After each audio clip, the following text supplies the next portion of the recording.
Hello दोस्तों, मैं हूँ विकास और आप देख रहे हैं आपका प्यारा चैनल हॉट ऑफ बायोलॉजी। आज का टॉपिक है द पिनियल ग्लैंड।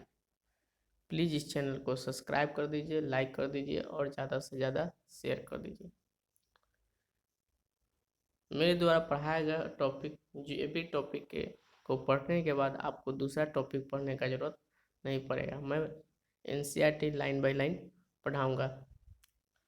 और अभी का जो एग्ज़ाम हो रहा है, या बोर्ड हो या नीट हो, सभी में एनसीईआरटी से ही क्वेश्चन आ रहा है। 5 क्वेश्चन एनसीईआरटी के बाहर से आ रहा है, लेकिन 85 क्वेश्चन एनसीईआरटी से आ रहा है। इसलिए ज़्यादा एनसीईआरटी पर ध्यान दीजिए। वो 5 क्वेश्चन भी आने लगेंगे। जब आप एनसीईआरटी कंप्लीट रहेगा तो वो 5 क्वेश्चन भी आप लगा देंगे। इसलिए एनसीईआरटी को लाइन बाय लाइन पढ़िए। एवरी स्टेटमेंट, एवरी लाइन में, एवरी सेंटेंस में क्वेश्चन छुपा रहता है। उस क्वेश्चन को एराइज कीजिए और धीरे धीरे पढ़ते जाइए। तो चलिए स्टार्ट करते हैं। आज का topic pineal gland, line by line start करेंगे। और जो भी इम्पोर्टेंट सेंटेंस होगा जो नीट में पूछा गया है या आने वाला है, उसको मैं बताते चलूँगा। इसलिए एनसीईआरटी का लाइन खोल के रखिए, एनसीईआरटी का बुक खोल कर रखिए और उसमें टिक लगाते रहिएगा कि कौन सा इम्पोर्टेंट है, कौन सा इम्पोर्टेंट नहीं है। ऐसे ही जो चैप्टर मैं पढ़ा रहा हूँ, chemical coordination and integration, class 11th, chapter number 22, इस चैप्टर का एवरी लाइन इम्पोर्टेंट है। एवरी लाइन से क्वेश्चन उठाया जा सकता है। तो चलिए मैं बताते जाऊँगा, आप टिक लगाते जाइएगा। तो चलिए स्टार्ट करते हैं। Pineal gland. Pineal gland is located on dorsal side of forebrain। Pineal gland located होता है हमारा डोर्सल साइड। डोर्सल मतलब होता है पीछे साइड, पिछले वाला हिस्सा। ये जो है हमारा डोर्सल साइड है, dorsal side of the fore brain. Sorry, ये अथी है, थायराइड का है। लेकिन पिनियल ग्लैंड जो होता है ना हमारा, वो बताते हैं आपको। पिनियल ग्लैंड, ये जो हमारा ब्रेन है, ये ब्रेन है, यहाँ पर फोर ब्रेन है। फोर ब्रेन के डॉर्सल से यहाँ पर पिनियल ग्लैंड होता है। ठीक है, फोर ब्रेन के डॉर्सल से यहाँ पर पिनियल ग्लैंड होता है।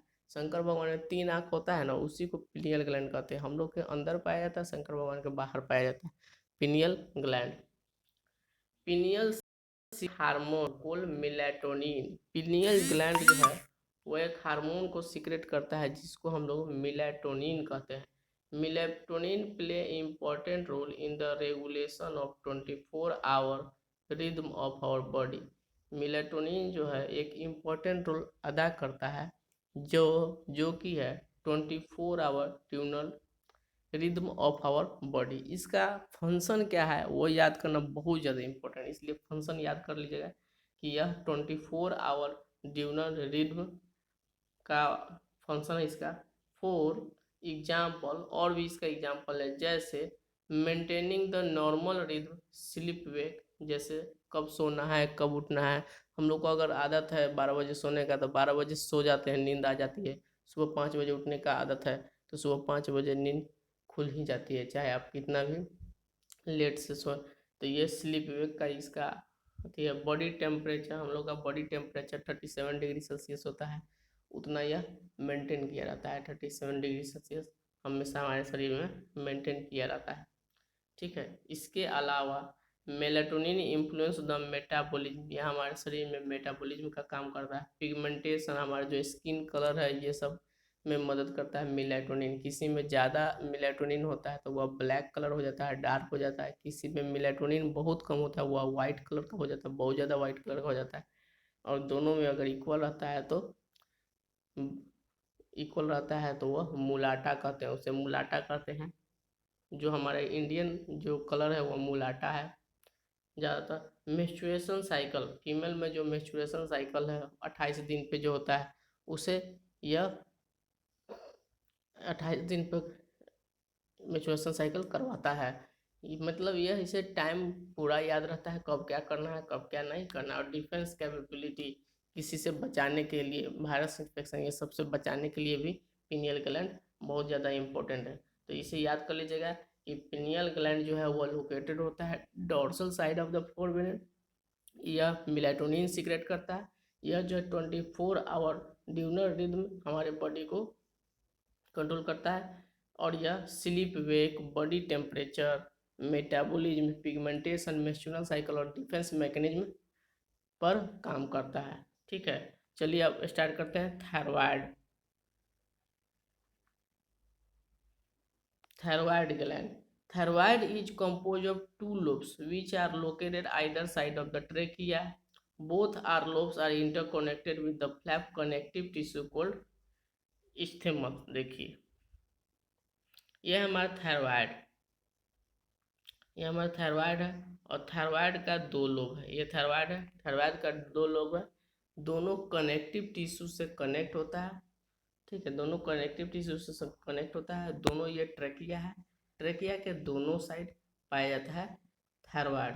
ट्रेकिया के दोनों साइड पाया जाता है थायराइड और दोनों एक दूसरे से कनेक्टेड होता है इस्थमस के द्वारा। ये जो कनेक्शन है इसे हम लोग इस्थमस कहते हैं। ठीक है, इस्थमस जो कनेक्टेड है इसे हम लोग इस्थमस कहते हैं और यह कनेक्टिव टिश्यू का बना रहता है। ठीक है, चलिए तो आगे देखते हैं। The thyroid gland is composed of follicle और स्टोमल टिश्यू। पूछेगा कि थायराइड ग्लैंड कौन कौन से टिश्यू का बना हुआ है, तो थायराइड ग्लैंड दो टिश्यू से बना हुआ है, एक फॉलिकल और एक stromal tissue. Is thyroid is composed of follicle cell enclosing a cavity. कह रहा है जितने भी थायराइड है वो फॉलिकल सेल से बना रहता है, कंपोज होता है, बना रहता है और इंक्लोज होता है एक कैविटी में होता है। These follicle synthesize two hormone. यह फॉलिकल जो है दो हार्मोन सीक्रेट करता है, सिंथेसाइज करता है। पहला है टेट्रा आयोडोथायरोनिन जिसे हम लोग थायरोक्सिन कहते हैं और T4 भी कहते हैं। ये याद कर लीजिएगा, यहाँ पर कंफ्यूज करवा देता है। थायरोक्सिन दे देगा और देगा T3, तो T3 नहीं होगा, thyroxine T4 and try iodothyronine T3। Iodine is essential for the normal rate hormone synthesis in thyroid. कह रहा है कि आयोडीन बहुत जरूरी है, नॉर्मल रेट के लिए आयोडीन बहुत जरूरी है, थायराइड के लिए आयोडीन बहुत जरूरी है। अगर आयोडीन की कमी होगा तो थायराइड ग्लैंड सीक्रेट नहीं करेगा थायरोक्सिन, जिसके कारण हो जाता है हाइपोथायरॉयडिज्म, जिसके कारण हाइपोथायरॉयडिज्म हो जाता है और enlargement of the thyroid gland, thyroid gland बड़ा हो जाता है जिसे हम लोग ग्वाइटर कहते हैं। अब तो खैर ग्वाइटर उतना दिखता नहीं है, घेघा नामक बीमारी होता था ग्वाइटर कुछ साल पहले, लेकिन अभी थायराइड होता है लेकिन नेक के पास जो स्वेलिंग होता था वो अब स्वेलिंग नहीं होता है। ग्वाइटर अभी भी है लेकिन स्वेलिंग नहीं होता है, इसलिए नमक खाया कीजिए कम से कम 25-30 gram daily. Hypothyroidism during pregnancy cause defective development and the maturation growing of leading to the stunted creatinine. देखिए बहुत यह इम्पोर्टेंट एग्जाम्पल है। हाइपोथायरॉयडिज्म जो है प्रेगनेंसी के समय डिफेक्टिव डेवलपमेंट होता है बच्चा का, बेबी का डेवलपमेंट बहुत डिफेक्टिव होता है, ग्रोइंग जो है उसका नहीं ज़्यादा हो पाता है कि क्रिटिज्म होता है। यह क्वेश्चन आ चुका है कि क्रिटिज्म जो है वह हाइपोथायरॉयडिज्म के कारण होता है कि हाइपरथायरॉयडिज्म के कारण। तो क्रिटिज्म जो है हाइपोथायरॉयडिज्म के कारण होता है, लो सिक्रेशन ऑफ थायराइड ग्लैंड के कारण होता है क्रिटिज्म, कम सिक्रेशन होता है तो क्रिटिज्म होता है। ठीक है, मेंटल रिटार्डेशन, बच्चा का मेंटल रिटार्डेशन हो सकता है अगर थायराइड ग्लैंड हो गया तो, इंटेलिजेंसी कम हो सकता है। ठीक है, एबनॉर्मल स्किन, स्किन भी एबनॉर्मल हो जाएगा, जैसा तैसा हो जाएगा। डेफ में माने वह सुन नहीं पाएगा, बोल नहीं पाएगा, ये सब। For example in adult women hypothyroidism में cause menstrual cycle become irregular. एक एग्जाम्पल है कि अगर कोई यंग लेडी है तो उसमें मेंस्ट्रुअल साइकिल जो है वह इरेगुलर हो सकता है, हाइपोथायरॉयडिज्म के कारण इरेगुलर हो सकता है, कभी 28 दिन, कभी 32 दिन, कभी होगा ही नहीं ऐसे। ड्यू टू कैंसर, यहाँ से देखिए यहाँ हाइपरथायरॉयडिज्म चालू हो गया, यहाँ से due to cancer thyroid gland और due to development of nodal. Cancer के कारण जो थायराइड ग्लैंड है और नोडल जो है, nodal of the thyroid gland, rate of synthesis and secretion hormone is increased, क्या होता है, बढ़ जाता है, abnormal level leading to the condition of hypothyroidism। कह रहा है कि कैंसर के कारण चाहे नोडल टिश्यू के ग्रोथ के कारण थायराइड ग्लैंड का सिक्रेशन बहुत ज़्यादा हो जाता है। बहुत ज़्यादा होने के कारण उसे हम लोग कहते हैं हाइपरथायरॉइडिज्म। सिक्रेशन बढ़ जाएगा तो हाइपरथायरॉइडिज्म, सिक्रेशन कम गया तो हाइपोथायरॉइडिज्म। विच एडवर्सली, आगे देखते हैं, which adversely effect the body physiology, body के फिजियोलॉजी पर इफेक्ट करेगा ही। अगर भी कोई भी चीज़ ज़्यादा या कम होगा तो बॉडी के फिजियोलॉजी पर प्रॉब्लम करेगा ही। चलिए अब पढ़ते हैं थायराइड। इससे पहले एक आता है एक्सोपैथेलिक ग्वाइटर, आपके बुक में होगा, मेरे बुक में नहीं है, लेकिन फिर भी पढ़ा देते हैं। एक्सोपैथोलिक ग्वाइटर, एक्सोपैथेलिक, PHALMIC, एक्सोपैथेलमिक ग्वाइटर। एक्सोपैथेलमिक ग्वाइटर जो है वह हाइपोथायरॉइडिज्म है, ठीक है, याद रखिएगा। एक्सोपैथेलिक ग्वाइटर जो है हाइपोथायरॉइडिज्म है, जो कि इनलार्जमेंट ऑफ थायराइड ग्लैंड के बड़ा हो जाने पर होता है। इसका एग्जाम्पल है पोर्टेशन ऑफ द आईबॉल फूल जाता है, इंक्रीज बेसल मेटाबॉलिक रेट, जो हम लोग का मेटाबॉलिक रेट है वो भी बढ़ जाता है, और वेट लॉस हो जाता है, उसे हम लोग ग्रेविस डिजीज कहते हैं। क्वेश्चन पूछता है कि ग्रेविस डिजीज का सिम्टम क्या है। ग्रेविस डिजीज का सिम्टम है कि वेट लूज हो जाता है, बेसल मेटाबॉलिक रेट बढ़ जाता है, पोर्टेशन ऑफ आईबॉल स्वेलिंग कर जाता है। ये सब होता है एक्सोपैथेलमिक ग्वाइटर के कारण। हाइपरथायरॉइडिज्म है इसका, यह हाइपरथायरॉइडिज्म का एग्जाम्पल है। तो चलिए अब इसको स्टार्ट करते हैं। Thyroid hormone play important role in regulation of basal metabolic rate. पढ़ चुके हैं कि थायराइड जो है बेसल मेटाबॉलिक रेट में इंपॉर्टेंट रोल प्ले करता है। The hormone support process of red blood cell formation, यहाँ बहुत इंपॉर्टेंट, यह क्वेश्चन पूछा गया नीट में कि रेड ब्लड सेल फॉर्मेशन में मदद कौन करता है। तो रेड ब्लड सेल के फॉर्मेशन में मदद करता है थायराइड, बोन मेकिंग में मदद करता है, ठीक है। थायराइड बोन मेकिंग, क्वेश्चन आया था कि बोन मेकिंग में मदद कौन करता है, thyroid. Thyroid hormone control metabolism of carbohydrate, protein and fat.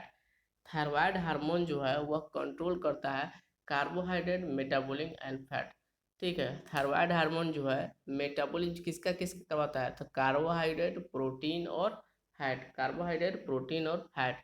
Maintenance करता है water electrolyte balance in influence the thyroid hormone, water electrolyte को भी मेंटेन करता है। थायराइड ग्लैंड सीक्रेट करता है प्रोटीन, उसे हम लोग कहते हैं ट्राइकैल्सिटोनिन, उसे हम लोग कहते हैं ट्राइकैल्सिटोनिन, जो कि रेगुलेट करता है ब्लड कैल्शियम लेवल। पढ़े हैं कि ब्लड में कैल्शियम लेवल को रेगुलेट करता है, मतलब ब्लड से कैल्शियम को ले जाता है बोन में और बोन मेकिंग में मदद करता है, ठीक है। इसके बाद जो पैराथायराइड पढ़ना है उसमें है कि बोन से कैल्शियम को ब्लड में लिया जाता है और ब्लड को डीमिनरलाइज करता है, बोन ब्रेकिंग का काम करता है पैराथायराइड। दोनों का जो वर्क है, फंक्शन है, वह एंटागोनिस्ट है, अपोजिट है। Thank you for watching my video, please subscribe. और पैराथायराइड अगले वीडियो में पढ़ाएंगे, प्लीज़ इस चैनल को सब्सक्राइब कर दीजिए, लाइक कर दीजिए और ज़्यादा से ज़्यादा शेयर कीजिए और कमेंट कीजिए वीडियो कैसा है और भी एक्सप्लेनेशन की ज़रूरत है। Thank you.